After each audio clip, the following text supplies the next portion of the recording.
Տապանում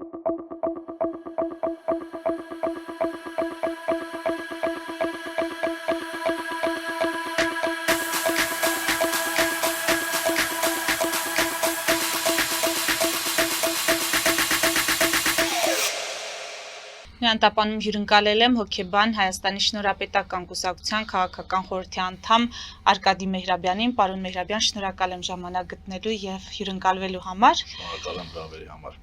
Ուզում եմ փորձենք բնութագրել եւ գնահատել պաշտոնական քարոզարշավի ընթացքը, թե քաղաքական ուժերի հռետորաբանության, թե քաղաքացիներին արվող առաջարկների, ծրագրերի եւ խոստումների մասով, նաեւ ընթացքը ինչ է հուշում։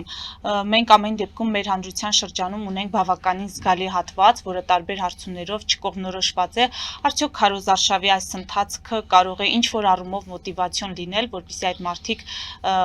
գնան ընտրատեղամաս եւ այս անգամ այլ վարքագիծ դրսեւորեն, այսինքն մասնակցեն ընտրություններին։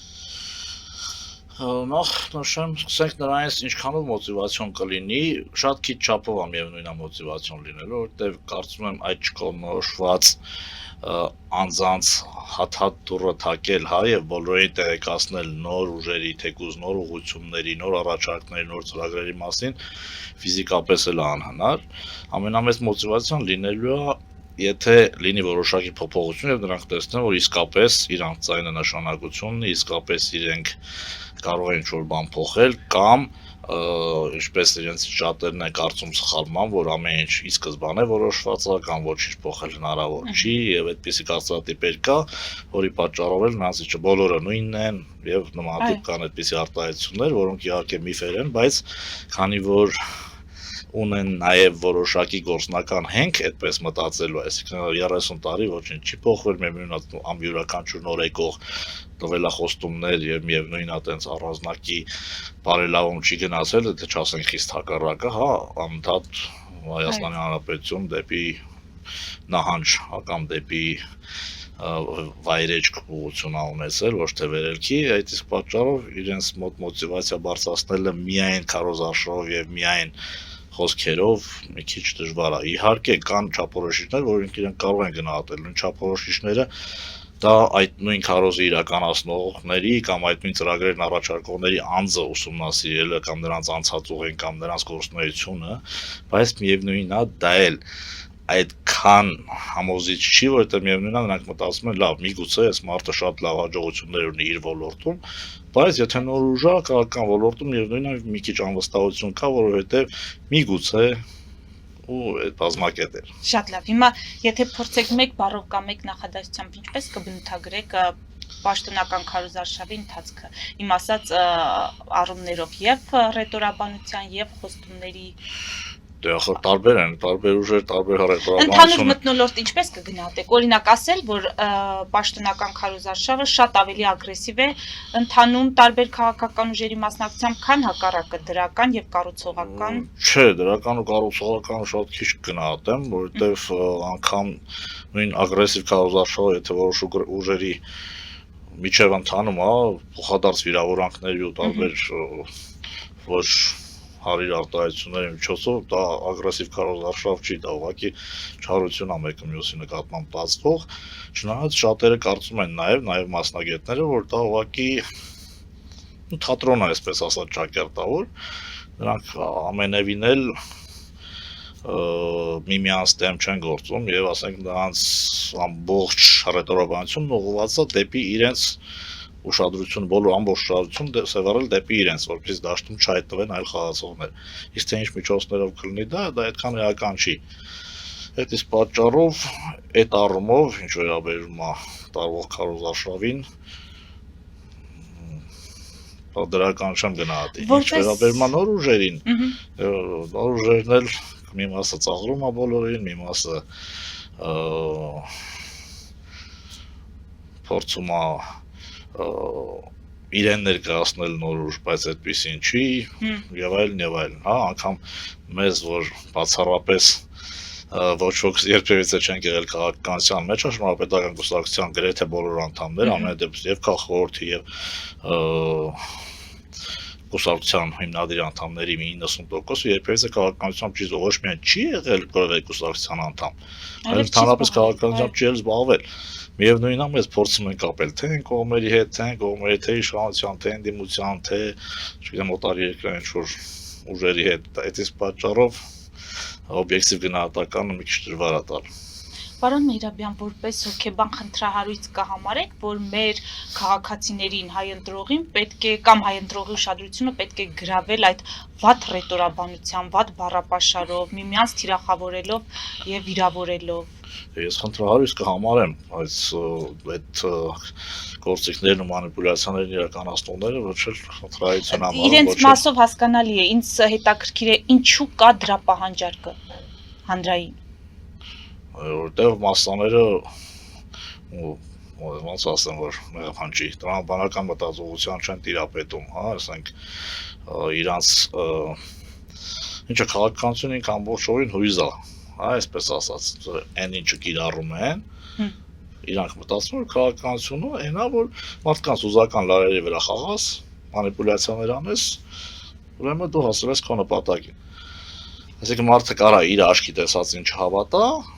բայց հավատա բարձրագույն խոսքերի կամ թեկուզ այդ վիրավորանքները դիտարժանություն, այսպես ասած, ապահովում են դիտարժանություն, իսկ դիտարժանություն հույզն է ապահովում, թեկուզ բացասական հույզը։ Դրա համար գրեթե բոլոր քաղաքական ուժերը փորձում են այդ բավարարել հանրային այդ պահանջը։ Այո, հանրային այդ պահանջը։ Այս տաղավարում զրուցակիցներից մեկը ասաց, որ մեր հանրությունը մեծ հաշվով ունի իմունիտետ, այսպես ասած, օդ խոստումների նկատմամբ, կարողանում է վերլուծել, տարբերակել։ Դուք այդպիսի տպավորություն չունեք։ Բոլորի նույն արշինով չափել չի կարելի, ես այդպիսի վիճակագրական տվյալ չունեմ, թե որ հատվածը որը, բայց չէ, ես չեմ կարծում, որ հանրությունը օժտված է այդպիսի խելամիտ տրամաբանական կամ վերլուծական մտածողությամբ, որտեղ նույն ընտրությունները, թեկուզ 21 թվականին, թեկուզ սա էլ ցույց կտա, հա, դա ցուցիչ է, թե ինչպեսի մտածողության ձևի է տիրապետում մեր հանրույթը։ Այսինքն, եթե փաստերով եւ տրամաբանությամբ օրինաչափություններով առաջ շարժվի, կլինի ընդհանրապես այլ պատկեր քաղաքական դաշտում։ Իսկ եթե իրանք ընտրելու են միևնույն այն ընտրությունն են կատարել, ինչ որ մինչև հիմա են կատարել, ուրեմն չի, այսինքն եթե խաղացողները չեն փոխվելու, ուրեմն այդ օդը մնացել է նույնը եւ օդը տարբերակելու ոչ մի բան չունի հանրությունը։ Բայց դուք շփվում եք, չէ՞, քաղաքացիների հետ, այսինքն դուք մոտավոր պատկերացում չունեք հանրությունը ինչ է ցանկանում, ավելի շատ իշխանափոխություն է ցանկանում, ավելի շատ ընդդիմափոխություն է ցանկանում, ավելի շատ այլընտրանք է ուզում տեսնել, ինչ է ուզում։ Տեսեք, բոլոր ձեր նշված ուղղության ներկայացուցիչներ կան։ Այո։ Հա, չնայած ընդդիմափոխությունը շատ քչերն է կարծում ցանկանում, ինչը կարա լինի շատ առողջ։ Եթե անգամ ընդդիմափոխության էլ ձգտեն, էլի առողջ է, որովհետև մենք կարծում ենք, որ այս համակարգը նույնն է, այստեղ չկա իշխանություն ընդդիմություն, բոլորը նույն խաղի կանոններով խաղում են, լինում են տեղափոխություններ, հա, կամ փոխատեղություններ, մեկի փոխարեն մյուսը, բայց նույն ափսենա, նույն խաղացողները, նույն կառավարող շրջանակները, նույն հրահանգողները եւ այլ եւ այլ։ Եթե առողջ հասարակության դեպքում կամ առողջ քաղաքական դաշտի դեպքում ընդդիմափոխությունն էլ է լուրջ, այս պարագայում այդքան էլ չէ, բայց ձեր նշված բոլոր պահանջներն էլ առկա են, բայց խոսքային մակարդակով։ Եվ նույնն է, օրինակ նույն ժեստիկուլյացիաները, որը ես նկատում եմ քաղաքացիների կողմից, չեն ասում են բանի մասին, ինչ իրանք իսկապես կանեն։ Նկական հայտորեն ես տեսնում եմ, որ դիմացինը ստում է, բայց ասում է, միգուցե այն ինչ կուզենար դիմացին լսեր, այն ինչ կուզենար, օրինակ չնեղացնելու համար, միգուցե գիտեք, այո, ես ձեզ սատարում եւ այլն, ակնհայտ երևում օրենք սուտախոսում են։ Բայց դե հիմա ցավոք սրտի մենք Քարոզ Արշավի օրինակ նաև ոչ թե ցավոք սրտի, այլ մենք դուրս չենք գալի գնահատելու թե որ քաղաքացին սրտեց ոչ, որը ոչ։ Ուղղակի շփվում ենք, բոլորին ծանոթացնում ենք մեր ծրագրերի հետ, ասում ենք թե ինչ ուղղվածություն շնորհապետական կուսակցությունը եւ այլն։ Հիմա ում դա արդեն ինչ չափով հետաքրքրի իրենց գործ, նաև ընտրությունները ցույց կտան թե ում ինչ չափով դա հետաքրքրեց։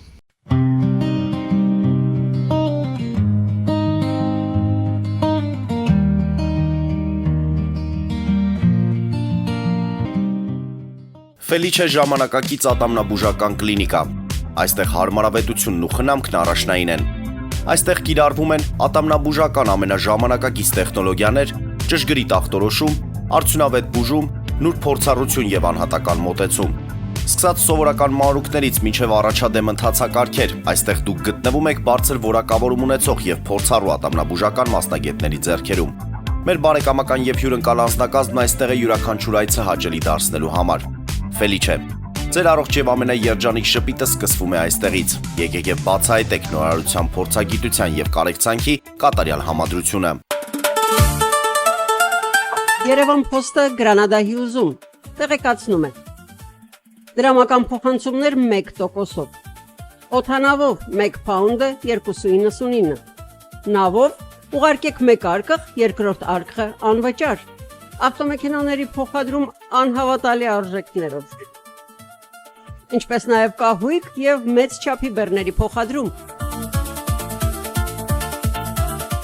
Jackpot հագուստի խանութը երկրորդ մասնաճյուղն է բացել Գլենդելի սրտում, որտեղ կարող եք ձեռք բերել եվրոպական եւ ամերիկյան ընտիր հագուստեղեն, կոշկեղեն, աքսեսուարներ, պայուսակներ ամենահարմար արժեքներով։ Նաև կարող եք ցանկացած ապրանք պատվիրել եւ ձեռք բերել կարճ ժամանակում։ Jackpot-ի Գլենդելի հասցեն է 1135 North Pacific Avenue, հեռախոս 818 813 2252։ Jackpot հագուստի լավագույն կենտրոնը Գլենդելում։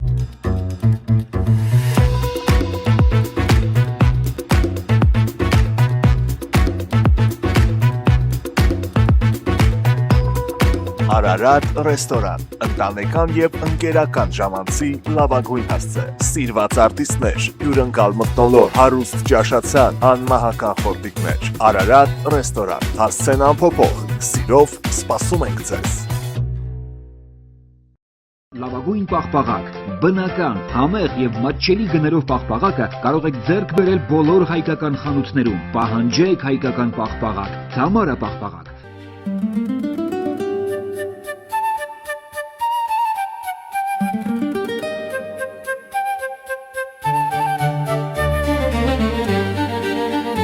Նոյան տապան տպարան, Նոյան տապան հրատարակչություն, շարվածքից մինչև տպագրում, զանգահարեք, գրեք, այցելեք, միասին պատրաստենք ձեր գիրքը, ամսագիրը կամ թերթը, որտեղ նշվելու է, տպագրված է Նոյան տապանում։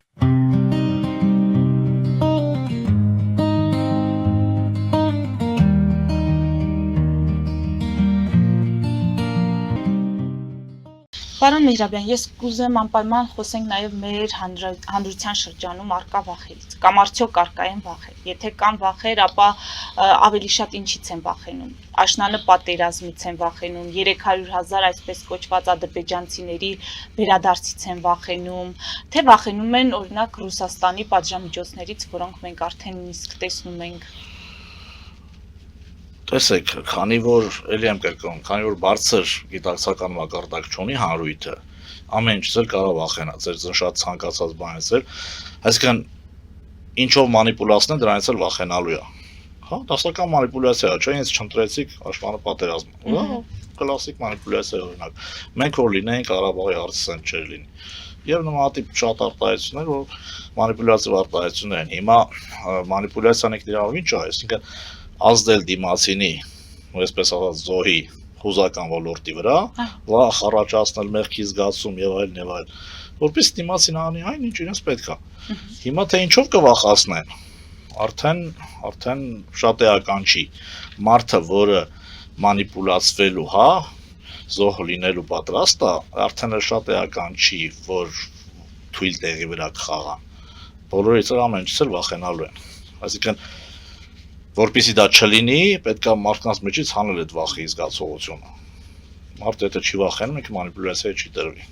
Իսկ եթե վախեցավ, ինչով ասես կվախեցնա։ Ես հասկանում եմ, որ դուք ընդհանուր չափման միավորներ չունեք։ Իմ հարցերը ամեն դեպքում ես այն իմաստով եմ տալիս, որ դուք գոնե ձեր կուսակցության այդ քարոզարշավի ընթացքում շփվում եք։ Օրինակ մարդիկ առաջնահերթ որ հարցն են բարձրաձայնում, իրենց մտահոգում է այդ խոսույթը, որ 300,000 ադրբեջանցի կարող է գալ Հայաստան։ Ձեզ դիմում են, ասում են, այս դեպքում մենք ինչ ենք անելու, այդ հարցերը հնչում են։ Հիմնական խոսույթը, որը հնչում է, կամ իրենց մտավախությունը, կամ ես չգիտեմ դա իսկապես իրենցն է, թե այնքան են ասել, իրանք ուղղակի ավտոմատ կրկնում են, դա խաղաղության հարցն է բնականաբար։ Այնինչ այդ խաղաղության հարցը, եթե դու իրան հարցնես, սկսես ինքը փորձի վերլուծելով պատասխանել, ինքը տեսեք, ախր ակնհայտ է, որ պատերազմի կուսակցությունը դա ԿՊ-ն է, որը այսինքն պատերազմ երբ կլինի, երբ որ թույլ ես, չէ, ասենք, ուժերի դեմ պատերազմ չի վարի ոչ մեկ։ Հիմա ԿՊ-ի վարած քաղաքականությունը, ասում ենք թույլ ենք, մեզ զեռ չտակ։ Դա բերելու է պատերազմի արդյունքում, որովհետև եթե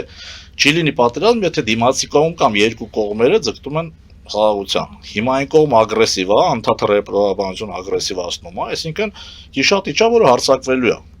Հիմա նույն առյուծը կամ գայլը էական չի, որը հարձակվում է եղնիկների հոտի վրա։ Ինքը չի նայում, չէ՞, ով է մեջներից ուժ թույլին չի ասում, դու մի կողմ քաշվի, ես հիմա հարձակվելու եմ ուժերին բռնեմ։ Բնականաբար բոլորն էլ թույլերի հետևից են ընկնում։ Եվ անդադ մեր թուլությունը բարձրաձայնելը, ամեն ինչի հետ համաձայնվելը, ամեն ինչ զիջելը, դա տանելու է պատերազմի։ Դա Բայց ասում են մենք չենք զիջել, օրինակ դուք ի՞նչն եք տեսնում զիջում։ Արժե համակարգային ի՞նչն եք տեսնում զիջումներ։ Հրթով ասեմ։ Ասեք։ Ցեղասպանության հարցից հրաժարվել է, մեկ։ Ասում են չենք հրաժարվում, պարզապես մենք չենք պատրաստվում այլևս ցեղասպանության հարցը դարձնել առաջնահերթ եւ բոլոր ատյաներում, բոլոր երկրներում, բոլոր կառույցներում խոսել այդ մասին, որովհետեւ երկար ժամանակ խոսել ենք եւ դրան էական արդյունքներ չունենք, այսինքն ճանաչումը, որը սպասելի էր ԱՄՆ-ի կողմից մենք ստացանք, բայց դրան եթե իրավական գործընթացներ չեն հետևում, իմաստը որն է, դա դարձնել պետության արտաքին քաղաքականության գլխավոր մենք չենք ասում, որ գլխավոր չի պետք դարձնել։ Երկրորդ ստեղ ճանաչման պետք է ասնել, որ Թուրքիան ճանաչի, ոչ թե ԱՄՆ-ն։ Դե աշխարհի բոլոր պետությունները որ ճանաչեն, թե Թուրքիան չի ճանաչել, նույնը Արարատ լեռի սիմվոլիկայից հրաժարվելը, ինչ բան ունի, ասենք, դրա եղածն ինչա, որ ասենք, չէ, որ դա մեր առասպելական լեռն է եւ մեր աստվածաշնչյան արժեքն է, այսպես ասած, ինչ որ հրաժարվում ենք, որ ինչ լինի։ Շատ լավ, հիմա դե թվարկեք, այսինքն ձեզ ավելի շատ այդ արժե համակարգային խնդիրներն են անհանգստացնում։ Ոչ միայն արժե համակարգային, նույն սահմանազատման կամ այդ սահմանագծման գործընթացները, այսինքն այն տեղերում, որոնք կատարվել է, անգամ սահմանազատում, եթե ասենք, որ այդտեղ հստակ գիծ կա, դա արվել է այն տեղերում, որտեղ որ Ադրբեջանն էր ձեռնտու։ Բայց ձեռնտու տեղերում դեռևս չի արվել, դեռևս ընթանում է, դեռևս միջազգային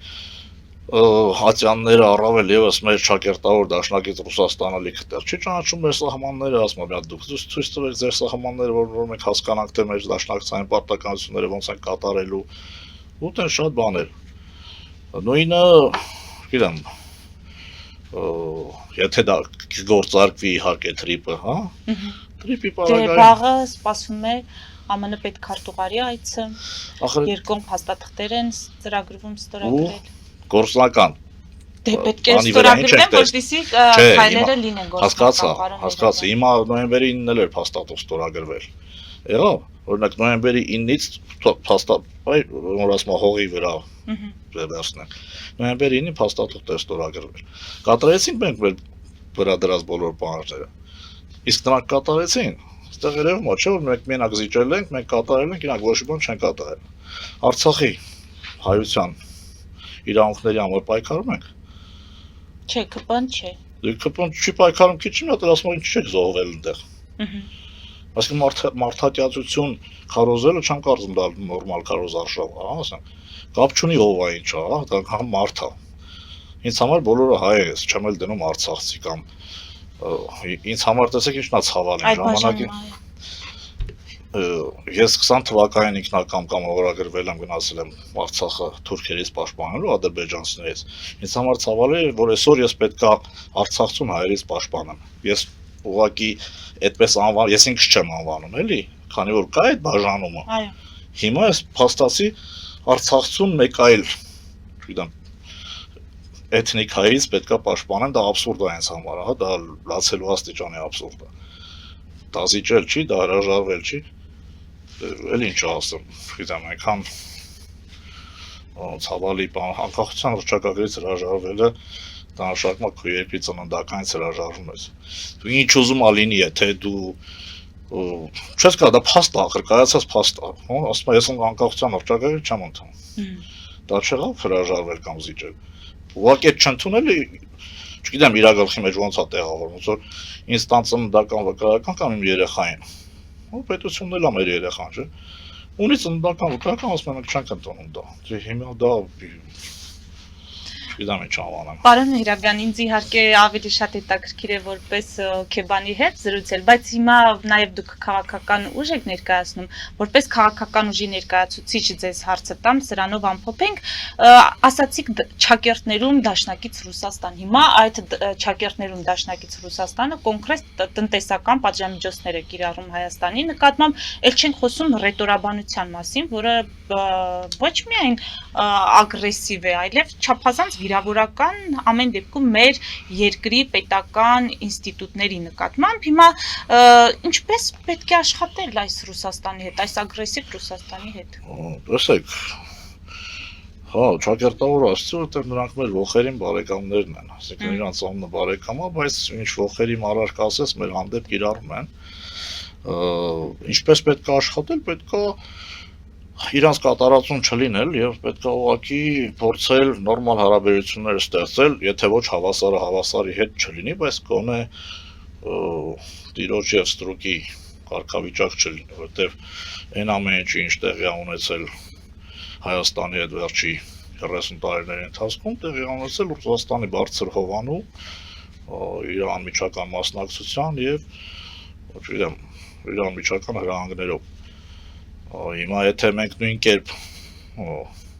էական չի մենք, չգիտեմ, Թուրքիայի ու Ալիևի պահանջներն ենք հելու հնազանդ գատրում, թե Ռուսաստանի, հա? Դրանք բոլորն էլ ասենք եթե մի խոսքով մենք պետք է կամակատարից վերածվենք սուբյեկտիվ, օբյեկտիվ վերածվենք։ Հիմա Փաշինյանի իշխանությունը դա չի անում։ Ոչ, իհարկե չի անում։ Բա որ չի անում այս ագրեսիան, ինչով է պայմանավորված։ Ռուսաստանի վերնախավի ագրեսիան եւ պատժամիջոցները, որոնք իրենք սկսել են կիրառել։ Բառապաշարի մասին էլ չենք խոսում։ Բառապաշարը շատ ընդհանրապես էական չի, որտեղ քաղաքականության մեջ համարել ինչ-որ վիրավորական արժանապատվություն եւ այլն, դե արդեն վաղուց կարծում եմ բոլորն էլ դա այդպես չեն համարում։ Ու այդ տարանք արժեքներ չեն հա քաղաքականության մեջ։ Իսկ այդ ամեն ինչը ես կարծում եմ որ ներկայացումներ է ընդհանրեն նրա համար, որպեսզի ի վերջո կլինի Փաշինյանը թե իրան հաջորդող այլ ուժ, որին էլի կբերի Ռուսաստանը։ Կխնդրի Ռուսաստանին ի վերջո ազատել իրեն պատժամիջոցներից կամ ազատել իրեն Փաշինյանից, փրկել մեզ եւ այլ եւ այլ։ Ուղղակի այդ ամեն ինչ ինքն է միևնույն անողը։ Փաշինյանի հակառուսական ռետորաբանությունը ես վստահ եմ, որ կրկին Ռուսաստանի թողտվությամբ կամ Ռուսաստանի հրահանգով է կատարում, որպեսզի Ռուսաստան նաև արդարացնի իր դաշնակցային պարտավորությունները չկատարելը։ Բայց այդքան արևմուտքում չեն հասկանում, օրինակ ԱՄՆ-ում չեն հասկանում, որ Ռուբիոյի մակարդակով այց է նախատեսված։ Մենք ունեցանք եվրոպական քաղաքական համայնքի գագաթնաժողով եւ շատ ներկայացուցչական այցեր։ Եղավ, եւ ինչ, ասենք, ինչ ունի կորցնելու արևմուտքը։ Միևնույնն է Ռուսաստանն է, չէ՞, այստեղ եղել երկար հարյուրավոր տարիներ շարունակ, հա 200 տարի այս տարածաշրջանում, հա գլխավոր խաղացող Ռուսաստանն է։ Հա բայց Ռուսաստանը այն ժամանակ ուժեղ էր, հիմա թույլ է։ Տարբերություն կա, պարոն։ Հասկացա, հիմա արևմուտքը ինչ էլ շահի այստեղից, ինչ էլ կարողանա անել, այսինքն իրանց այցերը միտված են արևմուտքի շահերի ապահովմանը այս տարածաշրջանում։ Կստացվի, չէ, իրանք կարծում են կորցնելու տես առանձնակի բան չունեն։ Դրա համար են այցելում։ Հիմա եթե Ռուսաստանի տիրապետության տակ է, այսպես ասած, հա, այս տարածաշրջանը, ինչու նրանք արևմուտքը չփորձի Ռուսաստանին դուրս մղել այստեղից եւ իր որոշակի ազդեցություն տարածել։ Ինքը փորձեր անելու է, եւ դրանից ասենք, որ հասկանում է, ինչ չանի փորձեր։ Առավելևս, երբ որ նշեցի, որ Ռուսաստանը թուլացել է, հնարավորություններ կա, կարելի է որոշակի, ասենք, փոքր քայլերով ինչ որ բաներ, հա, որ ասում ոտի տեղ անել։ Դրա համար էլ անում են եւ ոչ մի պախարակելի բան չկա նրանց արարքում։ Այստեղ Ռուսաստանի խնդիրն է, թե ինչքանով կարողանա իր ազդեցությունն ու ամրությունը պահել այստեղ, ինչքանով չի կարողանում։ Ես չգիտեմ, դուք սիրում եք խորհուրդներ տալ թե ոչ, բայց կխնդրեմ օգտագործեք հնարավորությունը եւ ընտրողին, որպես քաղաքացուն այս պահին ավելի շատ ընտրող դիմել, ինչ խորհուրդ։ Չէ, ես ընտրողին չեմ դիմի, ես քաղաքացուն կդիմեմ, որովհետեւ ընտրողում եւ նույնը գնալու է ընտրության, ես կդիմեմ հենց այն մարդկանց, ովքեր չեն գնում ընտրության, խորհուրդ եմ տալի անպայման իրենց մի քիչ ավելի արժևորել, որտեղ մարդը չի գնում ընտրության ասելով, որ ինձ ոչինչ կախված չի, իր ենթագիտակցության մեջ զրոյացնում է իր արժեքը։ Հա, այսինքն եթե քեզանից բան կախված չի, դա նշանակում է դու քիչ պիտանելիություն ունես։ Գնացեք եւ ապացուցեք ձեր պիտանելիությունը եւ խորհուրդ եմ տալի անպայման ընտրեք նոր ուժեր, չեմ ասում շնորհապետական, տեսեք, ցանկացած նոր ուժի, որտեղ հին ուժերը 30 տարի եթե ինչ-որ բան կարողանային անեն, նա կանեին։ Եթե չեն արել եւ դուք ուզում եք բան փոխվի, ուրեմն պետք է համակարգ փոխել։ Շնորհակալ եմ։ Ես եմ շնորհակալ։ Մեծ դիտողներին հիշեցնեմ, որ զրուցում էի հոգեբան Հայաստանի Շնորհապետական Կուսակցության քաղաքական խորհրդի անդամ Արկադի Մեհրաբյանի հետ։ Մեր ուղիղ եթերները կարող եք դիտել Patreon-ում, նաև այդ հարթակում աջակցել էկրանի երևացող QR կոդով։